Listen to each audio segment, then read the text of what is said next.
Cold drinks are officially on the menu, and a Latte Shakerato is a creamy, refreshing twist on a classic iced latte.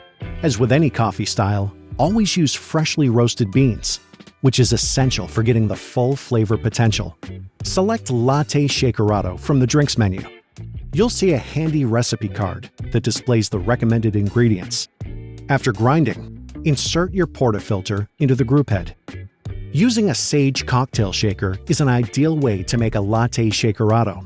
However, if you don't have one, start with a normal glass, placing it under the portafilter.